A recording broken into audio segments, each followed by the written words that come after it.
Hello student, आज हम हिमांक में अवनमन का अध्ययन करेंगे। प्रत्येक द्रव एक निश्चित तापमान पर जम जाता है। प्रत्येक द्रव एक निश्चित तापमान पर जमता है। इस ताप को द्रव का हिमांक कहते हैं। ये कहलाता है द्रव का हिमांक। मतलब प्रत्येक द्रव एक निश्चित तापमान पर जम जाता है। इस ताप को द्रव का हिमांक कहते हैं।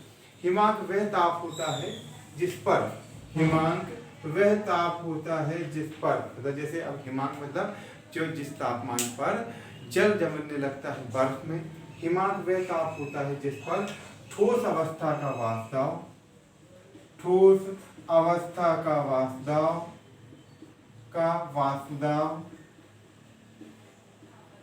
द्रव अवस्था के वाष्पदाब के बराबर होता है। मतलब देखो, प्रत्येक द्रव एक निश्चित तापमान पर जमता है। इस ताप को द्रव का हिमांक कहते हैं। हिमांक वह ताप होता है जिस पर ठोस अवस्था का वाष्पदाब द्रव अवस्था के वाष्पदाब के बराबर होता है।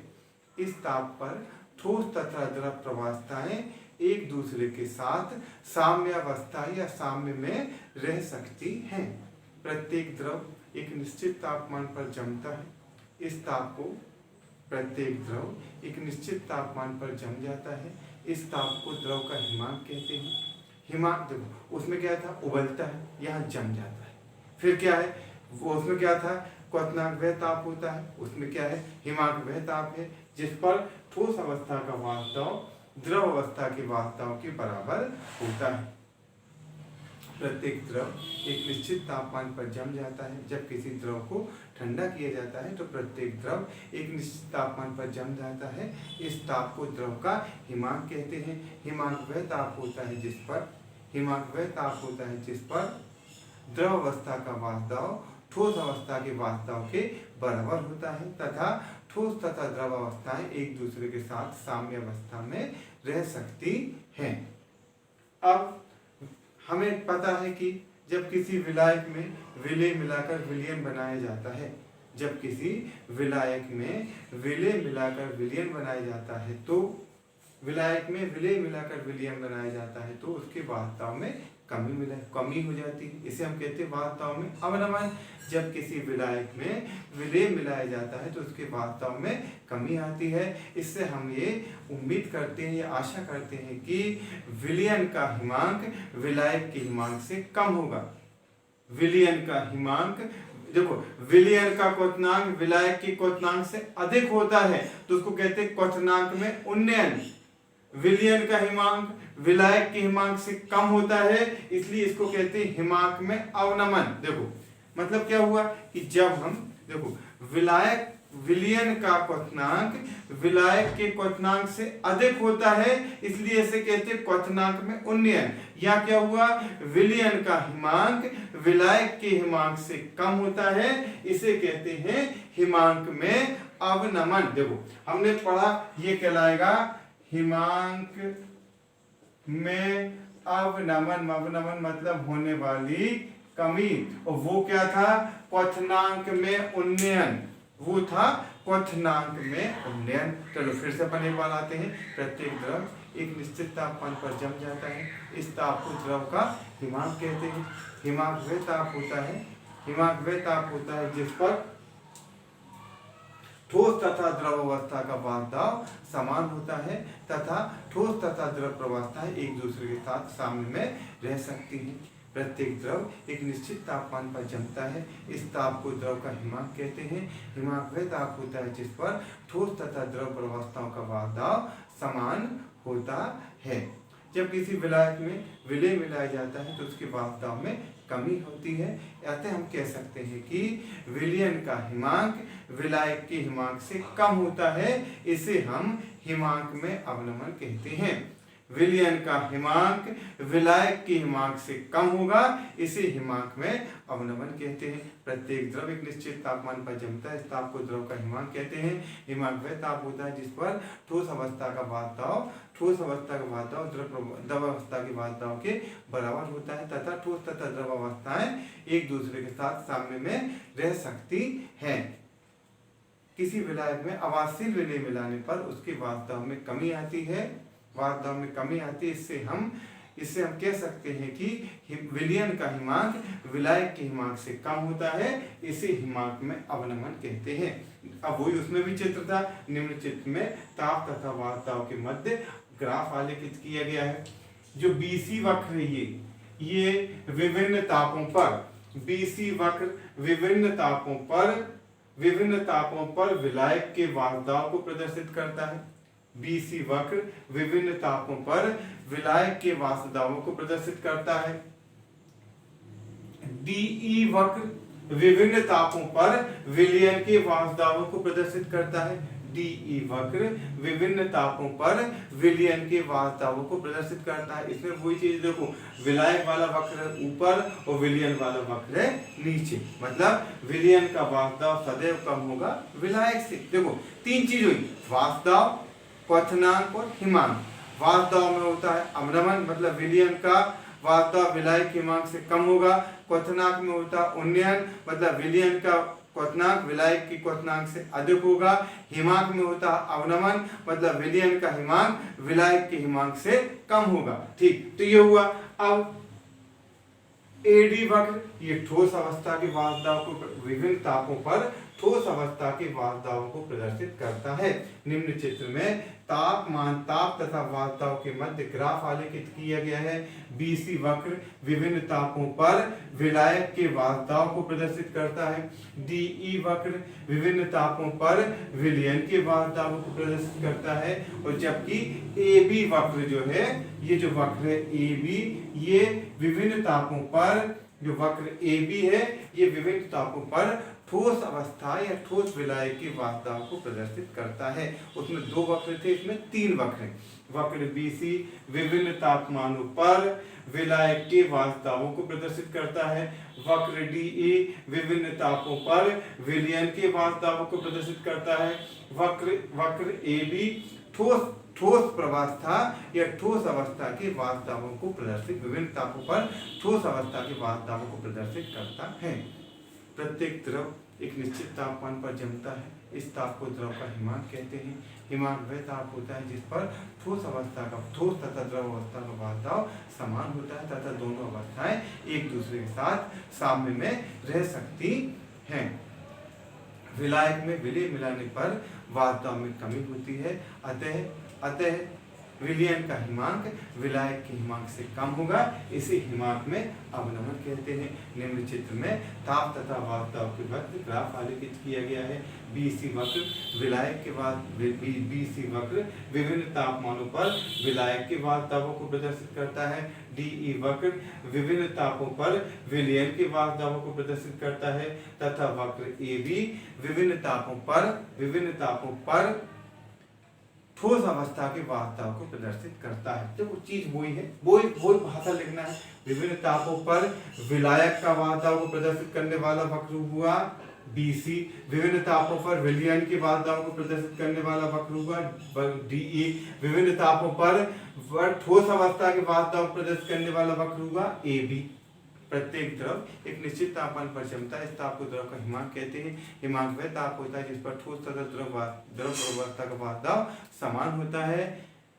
विलायक में विलय मिलाने पर वास्तव में कमी होती है, अतः विलयन का हिमांक विलायक के हिमांक से कम होता है, इसे हिमांक में अवनमन कहते हैं। निम्न चित्र में ताप तथा वास्तवों के मध्य ग्राफ आलेखित किया गया है। बीसी वक्र विभिन्न तापमानों पर विलायक के वास्तवों को प्रदर्शित करता है। डीई वक्र विभिन्न तापों पर विलयन के वास्तवों को प्रदर्शित करता है तथा वक्र एबी विभिन्न तापमानों पर ठोस अवस्था के वास्तवों को प्रदर्शित करता है। अब देखो बेटा, बिंदु बी पर, ये बिंदु बी पर क्या हुआ, विलायक का वास्तव और ठोस अवस्था के वास्तव को मैं एक दूसरे के साथ क्रॉस कर लिए, मतलब इस पर क्या होता है, बिंदु बी पर विलायक का वास्तव और ठोस अवस्था का वास्तव एक दूसरे के समान है, बराबर है। अतः बिंदु बी का संगत ताप TF0 डेल TF0 ये हुआ विलायक का हिमांक, ये हो गया विलायक का हिमांक। फिर बिंदु डी पर देखो, बिंदु डी पर क्या हुआ, ये ठोस अवस्था है, ये विलयन है, ये यहाँ मैच कर गए, दोनों एक दूसरे के बराबर हो गए। बिंदु डी पर विलयन का वाष्पदाब तथा ठोस अवस्था का वाष्पदाब एक दूसरे के बराबर होते हैं, अतः बिंदु डी का संगत ताप TF ये होगा विलयन का हिमांक। अब चित्र से स्पष्ट है क्या, विलयन का हिमांक विलायक के हिमांक से कम होता है। विलयन का हिमांक देखो, विलयन का हिमांक ये है, ये विलायक का हिमांक है। विलयन का हिमांक विलायक के हिमांक से कम होता है, इसे हिमांक में अवनमन कहते हैं। ठीक, तो क्या हुआ कि निम्न चित्र में तापमान तथा वाष्पदाबों के मध्य ग्राफ आलेखित किया गया है। BC वक्र विभिन्न तापमानों पर विलायक के वाष्पदाबों को प्रदर्शित करता है। DE वक्र विभिन्न तापमानों पर विलयन के वाष्पदाबों को प्रदर्शित करता है। AB वक्र विभिन्न तापों पर ठोस अवस्था के वाष्पदाबों को प्रदर्शित करता है। बिंदु B पर विलायक का वाष्पदाब ठोस अवस्था के वाष्पदाब के बराबर हो जाता है, अतः बिंदु B का संगत ताप TF0 विलायक का हिमांक है। बिंदु D पर विलयन का वाष्पदाब ठोस अवस्था के वाष्पदाब के बराबर हो जाता है, अतः बिंदु D का संगत ताप TF विलयन का हिमांक है। चित्र से स्पष्ट है कि विलयन का हिमांक विलायक के हिमांक से कम होता है, इसे हम कहते हैं हिमांक में अवनमन। ठीक, क्या हुआ, प्रत्येक द्रव एक निश्चित तापमान पर जमता है, इस ताप को द्रव का हिमांक कहते हैं। हिमांक वह ताप होता है जिस पर द्रव तथा ठोस अवस्था का वाष्पदाब समान होता है। जब विलायक में विलय मिलाते हैं तो वाष्पदाब में कमी आती है, अतः अतः हम कह सकते हैं कि विलयन का हिमांक विलायक के हिमांक से कम होता है, इसे हिमांक में अवनमन कहते हैं।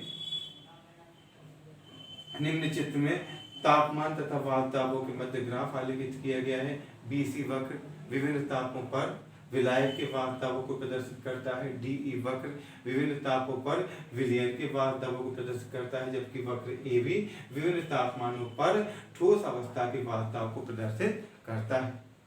बिंदु B पर विलायक का वाष्पदाब ठोस अवस्था के वाष्पदाब के बराबर हो जाता है, तब बिंदु B का संगत ताप TF0 विलायक का हिमांक है।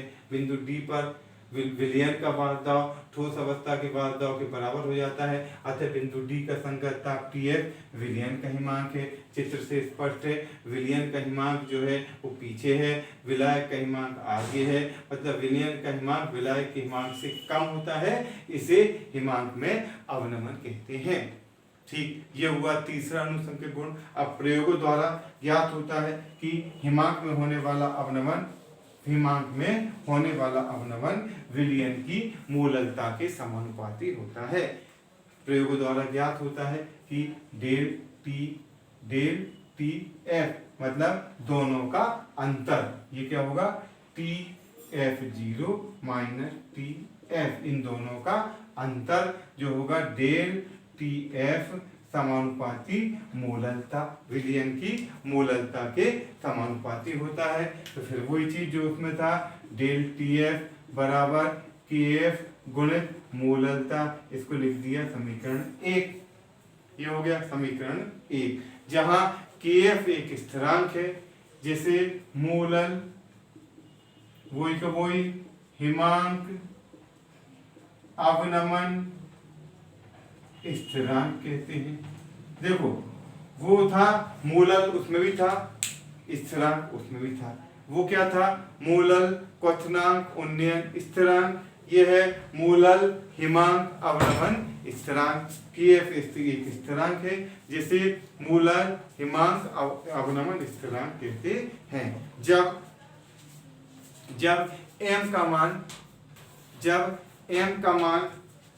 m का मान बराबर 1 होगा, ये होगा डेल TF बराबर KF। इससे हम परिभाषा देंगे, डेल TF बराबर KF, मतलब क्या हुआ कि इसको मूलल अवनमन स्थिरांक को मूलल क्रायोस्कोपिक स्थिरांक भी कहते हैं। इसका नाम एक और है, मूलल क्रायोस्कोपिक स्थिरांक। अच्छा ठीक, अब इसमें डेल टी एफ बराबर के एफ परिभाषा हो जाएगी कि इकाई मोलर विलयन के लिए, उसमें था इकाई मोलर विलयन के लिए क्वथनांक में उन्नयन, या हो जाएगा इकाई मोलर विलयन के लिए हिमांक में अवनमन, इकाई मोलर विलयन के लिए हिमांक में अवनमन मोलर हिमांक अवनमन स्थिरांक के बराबर होता है।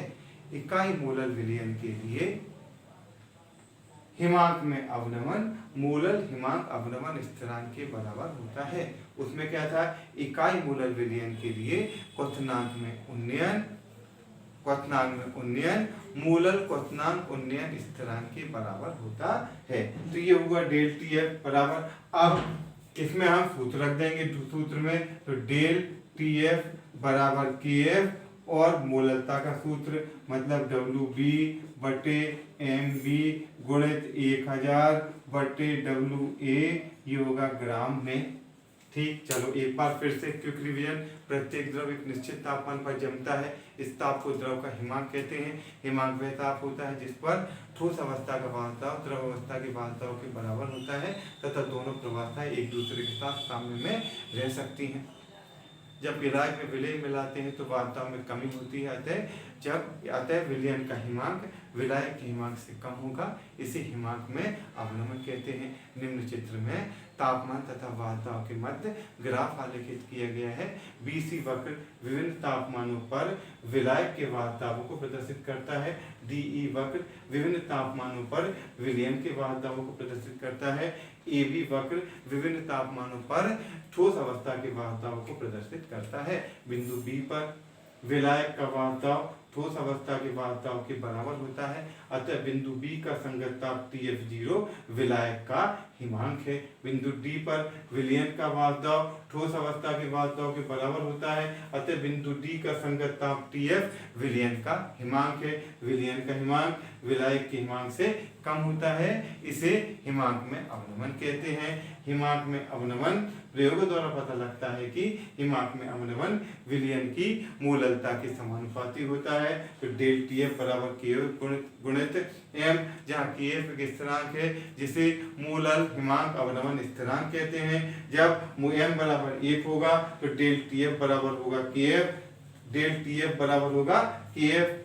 तो क्या हुआ, इकाई मोलर विलयन के लिए हिमांक में अवनमन, इकाई मोलर विलयन के लिए हिमांक में अवनमन मोलर हिमांक अवनमन स्थिरांक के बराबर होता है। इकाई मोलर विलयन के लिए हिमांक में अवनमन, इकाई मोलर विलयन के लिए हिमांक में अवनमन मोलर हिमांक अवनमन स्थिरांक के बराबर होता है। एम की वैल्यू पुट कर दी, एम बी को इधर ले गए, के डेल टी एफ को इधर ले गए और लिख देंगे हम कि इस सूत्र के द्वारा विलय का अनुभार ज्ञात किया जा सकता है। इस सूत्र के द्वारा विलय के अनुभार का परिकलन किया जा सकता है। तो ये हो गया तुम्हारा हिमांक में अवनमन। अब हिमांक में अवनमन के अनुप्रयोग, तो इसका जो अनुप्रयोग है पहला है कारों के रेडिएटर में जो ठंडे प्रदेश रहते हैं वहां पर तापमान 0 डिग्री से कम होता है। तो जो 4 व्हीलर वाहन होते हैं, कार, ट्रक, इनमें इंजन को ठंडा करने के लिए पानी का उपयोग किया जाता है। पानी इसमें डालते हैं जो कि उसमें नली में चलता है, जिससे कि इंजन जो है वो जब गाड़ी चलती है तो इंजन गर्म होता है, तो इंजन जो है वो ठंडा रहे, इसके लिए हम उपयोग करते हैं रेडिएटर में पानी का। अब पानी जम जाएगा भाई, जब तापमान 0 डिग्री है तो पानी जम जाएगा। तो कारों के रेडिएटर में एक पदार्थ मिलाते हैं, इसका नाम है इथिलीन ग्लाइकॉल। ये इसको कहते हैं एंटी फ्रीज, ये कहलाता है, मतलब ये पानी को जमने, एंटी मतलब विरोधी, ये फ्रीज मतलब जमना, ये पानी को 0 डिग्री से कम पर भी जमने नहीं देता। तो क्या होता है कि जो ठंडे देशों में इथिलीन ग्लाइकॉल का उपयोग एंटी फ्रीज के रूप में किया जाता है, जो इथिलीन ग्लाइकॉल का उपयोग एंटी फ्रीज के रूप में किया जाता है, जो कारों के रेडिएटर में किया जाता है, जो 0 डिग्री से कम तापमान पर भी जल को जमने नहीं देता है। ये हो गया एक उपयोग। दूसरा क्या होता है कि जहां पर बर्फ गिरती है, अपने यहाँ सामान्य मौसम रहता है, पर कई जगह बर्फ गिरती है। तो जब बर्फ गिरती है तो जो सड़क पर या तो NaCl या CaCl2 डाल देते हैं, इस पर बर्फ को इस पर सड़क पर बिछा देते हैं, जिससे कि बर्फ जो गिरती है उस जब बर्फ गिरेगी तो ये उसका हिमांक में अवनमन हो जाएगा और ये बर्फ को जमने नहीं देगा। ये जो सोडियम क्लोराइड मतलब वो जल के रूप में रहेगी, बर्फ को जमने नहीं देगा और सड़क पर बर्फ नहीं जमेगी। तीसरा, जो हम लोग आइसक्रीम खाते हैं गर्मी, मटका कुल्फी, उस मटका कुल्फी में जो फ्रीजिंग मिक्सचर जो बनाया जाता है, हिम शीतित मिश्रण बनाया जाता है, उसमें नमक, बर्फ और पानी को मिलाकर बनाया जाता है, वह भी हिमांक में अवनमन के सिद्धांत पर आधारित है। ठीक, ये हो गए हिमांक में अवनमन के उपयोग। तो पहला हो गया इथिलीन ग्लाइकॉल का उपयोग एंटीफ्रीज के रूप में किया जाता है। इथिलीन ग्लाइकॉल का उपयोग एंटीफ्रीज के रूप में किया जाता है। ये कारों के रेडिएटर में पानी में डाला जाता है और ये 0 डिग्री से कम पर भी बर्फ को जल को जमने नहीं देता। दूसरा, सड़कों पर सोडियम क्लोराइड या कैल्शियम क्लोराइड का छिड़काव किया जाता है, जहां पर जब ये बर्फ गिरती है तो ये सड़क पर बर्फ को जमने नहीं देती। ठीक, अब इसके न्यूमेरिकल, तो इसमें एक सवाल है, 200 ग्राम जल में 2.76 ग्राम ग्लिसरीन विलेय की गई, तो इसका हिमांक में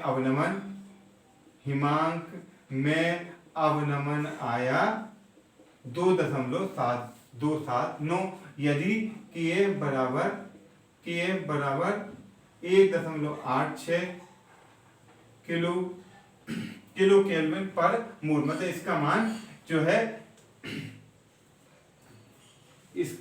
ये जो है Kf बराबर 1.86। तो अब देखो, अब इसमें Kf का मान दिया जल के लिए, Kf बराबर 1.86। तो क्या हुआ, जब 2.76 ग्राम ग्लिसरीन को 200 ग्राम जल में घोला गया, जब 2.76 ग्राम ग्लिसरीन को 200 ग्राम जल में घोला गया तो हिमांक में अवनमन 0.279 आया। यदि Kf बराबर 1.86 हो तो ग्लिसरीन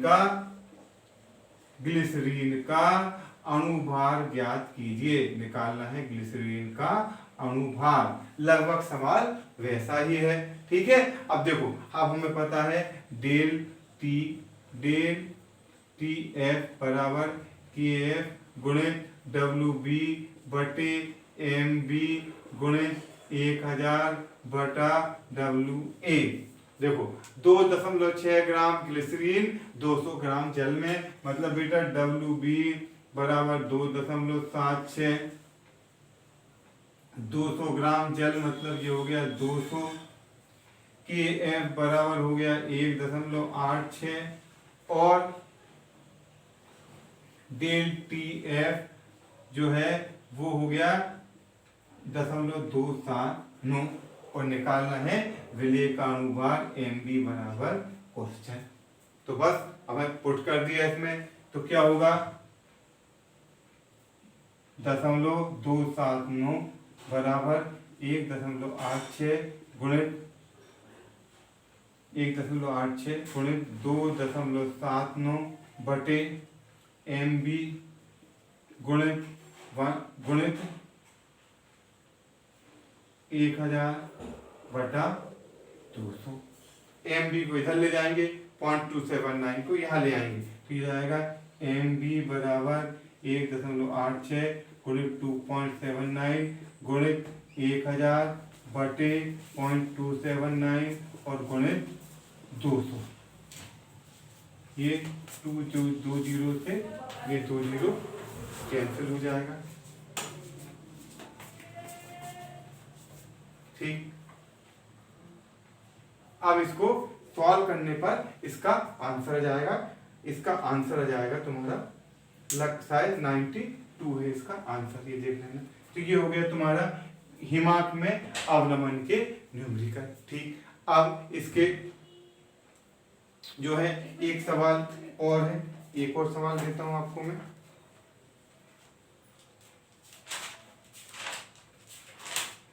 पेज नंबर 44। ये सभी नोट्स आपको डिस्क्रिप्शन में मिल जाएंगे। 1.86 अपॉन 2.76 है ये जो ठीक है, ये 2.76 है, ये मैंने गलती से 9 लिख दिया है, इसको 2.76 कर दें। ठीक, अब इसके बाद ये हो गया तुम्हारा। अब अगला सवाल यही कर देता हूं मैं।